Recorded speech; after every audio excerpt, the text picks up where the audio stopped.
Hello all, it is I, Alyssa. I also go by Lyss or Alsira, whichever is okay.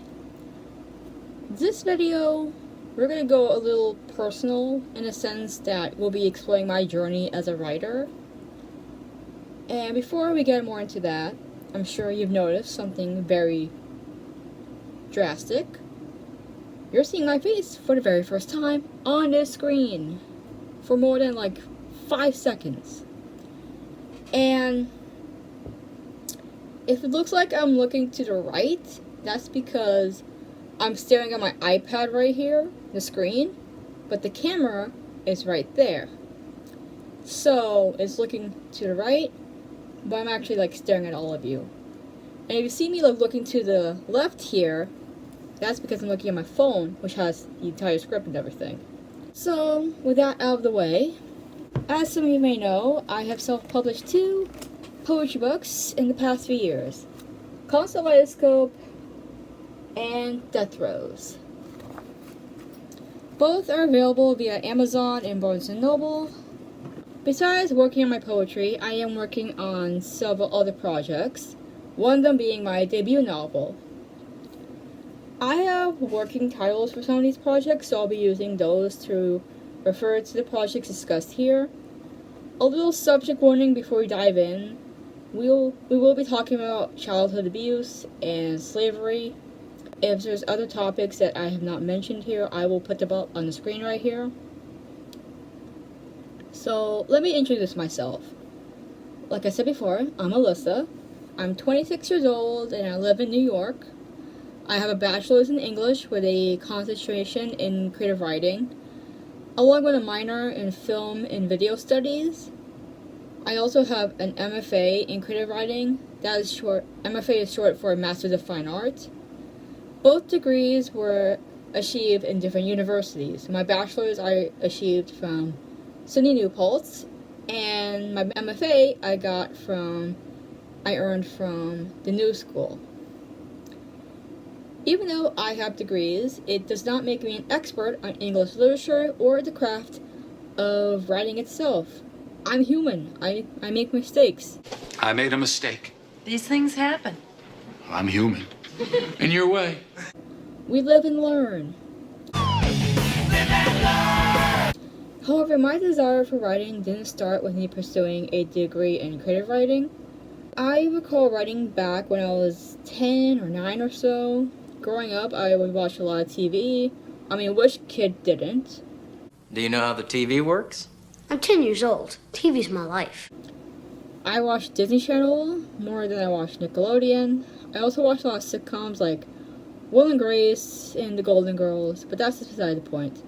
I would watch Disney Channel shows and get so addicted to the theme songs that I would rewrite the lyrics to that music. Me doing that didn't mean I didn't like this original song.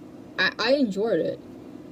What it was a way of my brain processing the media I was consuming and working my creative juices before I knew I was being creative.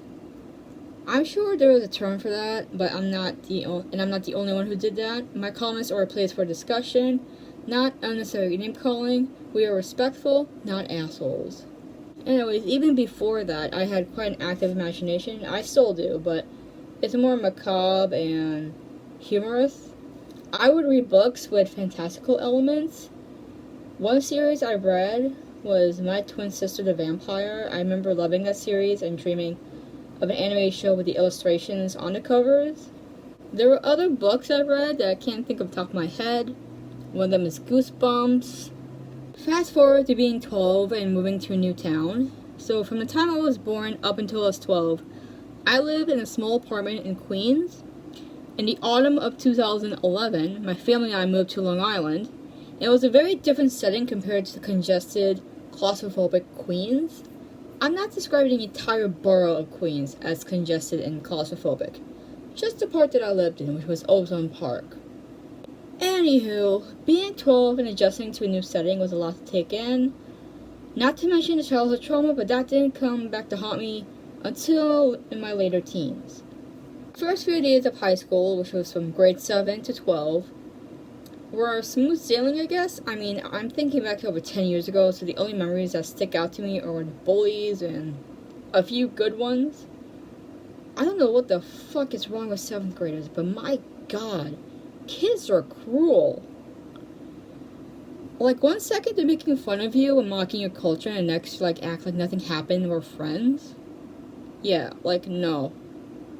I don't mean to backtrack, but roll it back to 2010 when I spent 1 year at Catholic school, and holy shit, was it the worst school I've ever attended. I guess religion doesn't make you immune to being a bitch. Back to Long Island in 7th grade, I didn't know how to socialize or make friends. It was very difficult. And the bullying I faced at my previous school didn't help at all. Little did I know I had ADHD and autism, and plus possible PTSD. So the bullying was tolerable at first. I pretty much ignored it, gave off the impression that I wasn't buying into it, just ignore it. That's what the motto was back then. Then I started getting guilt tripped into letting my classmates copy off of me, and I should have put a stop to that. I don't know what possessed me to allow this to happen, but it did, and we all got in trouble. I had a hard time articulating my feelings and processing it. My family and I had a laptop that was much thicker than the ones of today, even weighed heavier. I remember one evening I sat down with the laptop in front of me. I opened up a blank document, a blank Word doc, and just started typing. In 2 nights, I had written a 22-page short story about a young and mute boy who was severely beaten by his father's fiancée. It was a story of pure rage and anger, animosity and angst, and it's all targeted on this defenseless child. I didn't think much of it. It was all the first draft. A few days later, I came back to the draft, and it was just amazed by everything. Like, I was amazed at the relief that it took off my shoulders when I wrote the end, and just sank to the fabric of that chair. Like, I sprinted or something. I didn't realize how much of a relief writing was, and I loved it. So, that short story was called Wilfred, named after the main character of that book, of that story. I'm really sorry, but that was my first completed story, no matter how crappy it was. At that time, in 2011, my English teacher had this program that could rate a person's writing and tell you what writing level it was. And I sent her my story, and she was sort of traumatized by it. I am exaggerating, but she did tell me it was intense.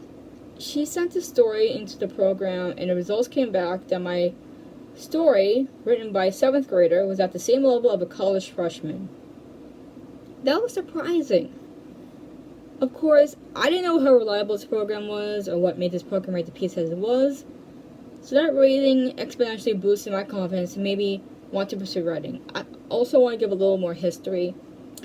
It was this whole, No Child Left Behind kind of thing. That was the decade before, I think.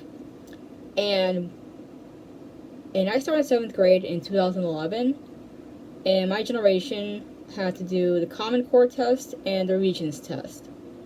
And even with that, a lot of my classmates just didn't know how to write an essay. And this is before ChatGPT. This is before AI. And, my classmates struggled to type an essay. That's what our teachers told us and all that. And I was, one of the few students who stood out because I knew how to write. I knew how to formulate a sentence on paper, and it's just I'm not saying my class was stupid, but, it takes a little bit to put effort and, not have to cheat off others. You have to admit your faults. You gotta accept the humility. It was a side project, really, but because my main focus is to learn and earn a high school diploma. That next year, my English teacher formed a club called the Literary Art Magazine. I was one of the first members, but my hesitation and reluctance reflected in my attendance and effort, but I did contribute. Fast forward to junior year and senior year, my writing started to take a more serious route. I was dealing with childhood trauma that occurred when I was a really young child, and it didn't help when I was assigned books that had even more traumatizing topics. Some of you may roll your eyes and be like, oh my god, not everything's about you, get over it, it was over 10 years ago. 20 years later, it still affects me. At that time, I had started 2 projects that are currently on the back burner. I've actually have a lot of projects on the back burner, but they'll get the spotlight soon. One of which was inspired by Paulo Coelho's The Alchemist, and I named this project The Almechist. It involves a boy living with a religiously devout aunt and uncle, and he discovers that he has the ability to manipulate the elements, hence the alchemist. Even more so, he can also build machines, and it gets interesting when he discovers another world that, to his surprise, he has memories of. There was another one called Kellen's Journal. It follows a boy named Kellen as he starts ninth grade, and discovers that his friends are not what they seem. This was inspired by Sonic the Hedgehog because Kellen's adopted brother is M, who was a hedgehog like Sonic. He wears a cap and he uses it as a boomerang, similar to Six the Badger. This was the start of my trend of having girls turn into dragons, which I always found weird because why did I enjoy that?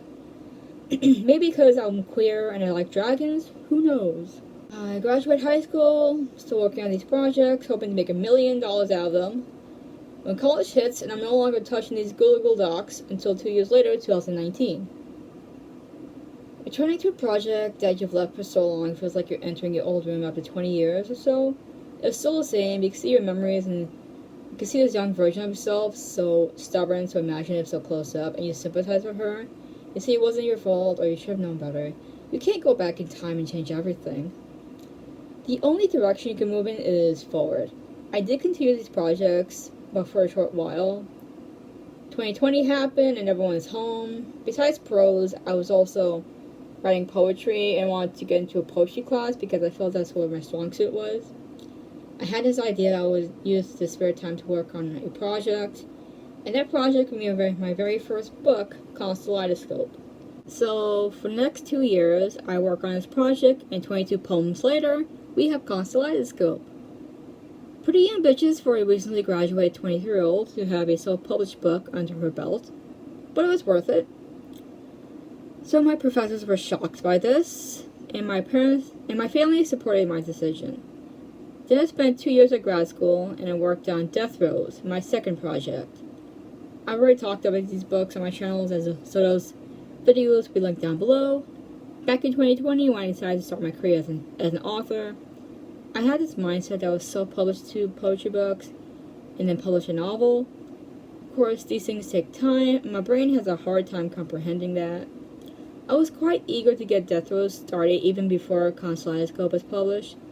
When I was in grad school, I was shifting between stories. Through my workshops, I was writing a sci-fi novel that amassed different worlds. That was a disaster. In my final year, I had a thesis advisor who also taught a seminar I took the semester prior.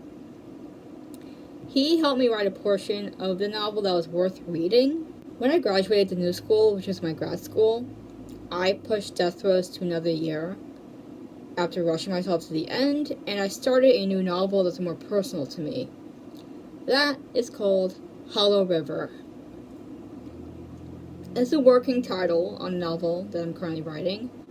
The idea came around when I started reading books like Legendborn and the sequel Bloodmarked, Up Jade and Dragon, So Let Them Burn, and so forth. The common thread with these books is how closely connected the main character is to the author. This is one of the ways that an author, or even their book, can connect with their audience. They attract a certain demographic, if not all, and help certain readers feel like they belong, like they matter in a society that's mostly dominated by the cis white population. Yes, even white women have it better than people of color. Probably not better than white men, but you got privilege. Anyways, the idea of having a character with similar background to mine stuck with me for a while. And a quote from Toni Morrison read, If there's a book that you want to read but hasn't been written yet, then you must write it. I have a pretty decorated past. I have a Muslim mom and a Hindu dad. I have a sister who's more than 10 years older than me. My family is Trinidadian. We have ancestry from India, but that lineage traces back to the 1800s, I think. I'm still searching into that. A bit of history, which I'm sure I mentioned in a previous video about the Caribbean. There was the transatlantic slave trade. Then, the UK, the United Kingdom, abolished slavery, but exploited labor is still needed in the Caribbean. So who did they turn to? India. One of the countries they turned to was India.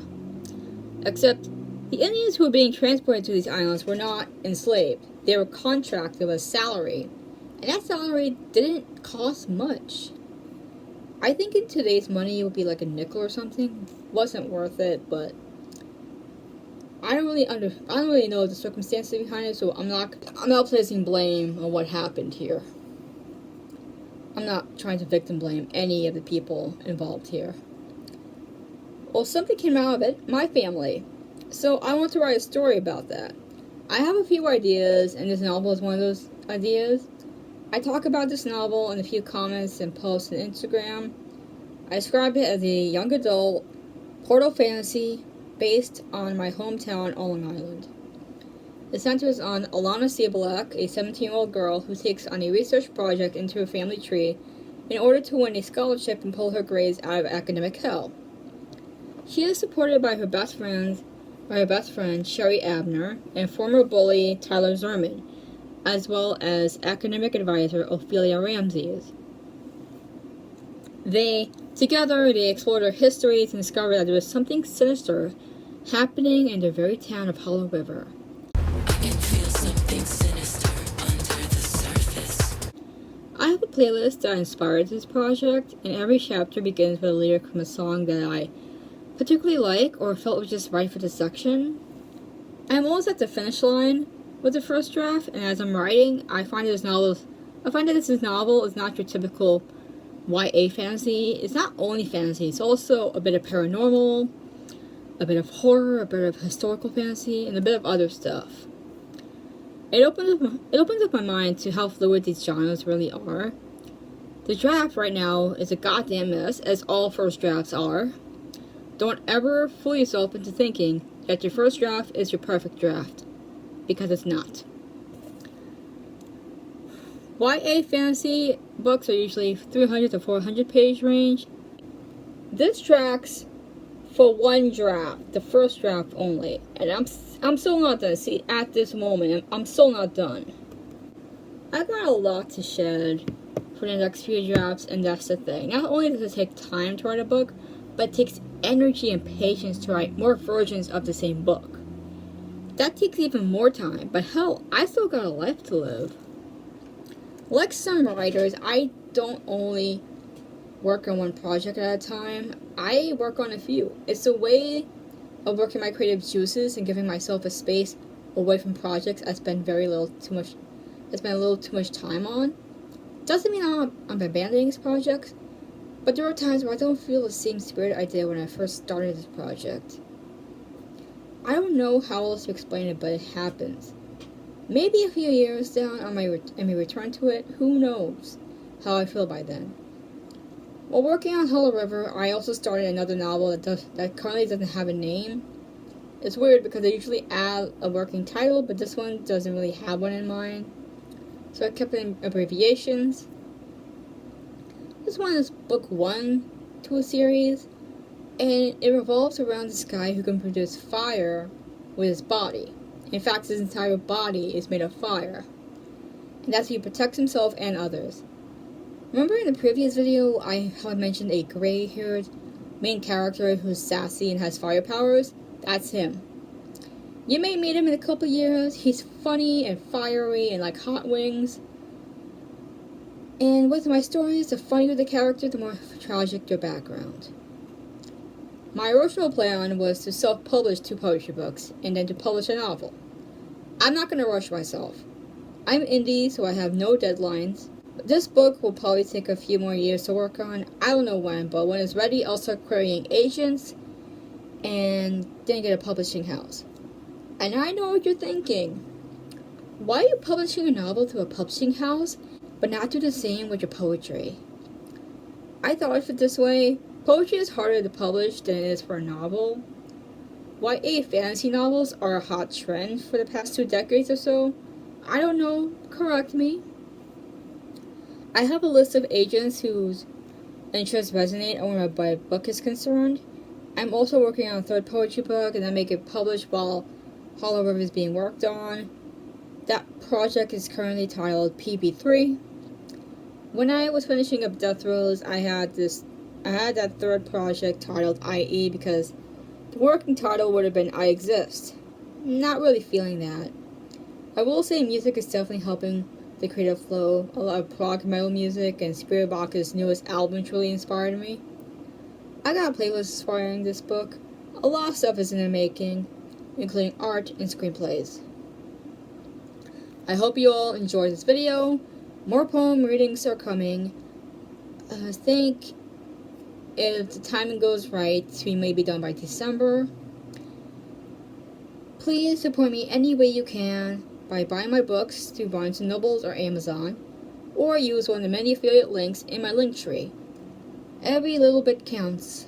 Make sure you hydrate and be safe. Bye!